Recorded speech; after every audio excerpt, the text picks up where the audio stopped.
विगत दिन में ओडिशा रे गोटे उपनिर्वाचन जाइए से निर्वाचन रे जनता जनार्दन ताकर निष्पत्ति जणे देइचंती आगामी दिन में कौन दल ओडिशा रे रहिबो नहीं गोटे दल रहिबो सेटा होची भारतीय जनता पार्टी पद्म चिन्ह कारण लोक मानकर सेवारे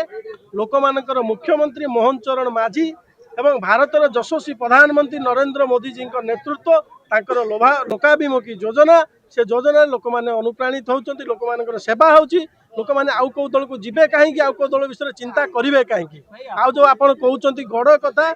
ओडिशा रे गड़ कहार नहीं ओडिशा रे केवल भारतीय जनता पार्टी गड़ लोकंक सरकार लोकंक मुख्यमंत्री मोहन माझी निश्चित भाव में दलीय निष्पत्ति दल जो निर्देश आपण मैंने देखिए विगत दिन में जो उपनिर्वाचन जाइए केते कथा केते लोक कहते किंतु सबू कल्पना जल्पनार अंत घटिला बहु मात्रा भोट भारतीय जनता पार्टी विजय होता ठीक से भाव में आप देखिए पंचायत निर्वाचन रे म्युनिसिपालिटी निर्वाचन में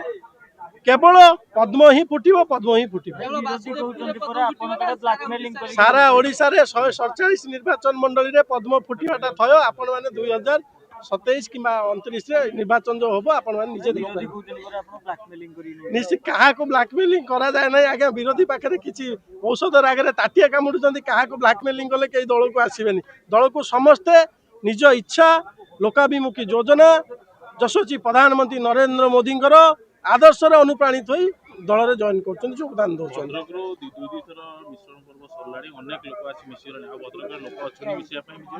आपण माने सुनिथिबे हमर जिला सभापति तांकर भाषण रे कहउतले भद्रक रे आहुरी 100 केते सरपंच समिति सभ्य अच्छा जो मैंने योगदान करेंगे एवं समय अभाव दृष्टि आम से दिन जो गत 6 तारिख दिन थिला मिश्रण पर्व आम जॉइन कर पारि नथिलु आगामी दिन में भद्रक जिले में आमर महामिश्रण पर्व हम एवं आपण मानू कही रखा चाहूँ से महामिश्रण पर्व में हुए तो भद्रक जिले में आउ कौन दलर पताका नथिबो कि आउ कई दल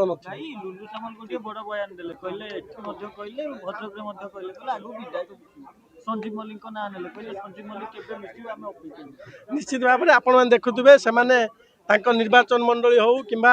अन्य निर्वाचन मंडल जहाँ निष्पत्ति होती जिला सभापति पाखे खबर थो आप जिला सभापति सहित कथा।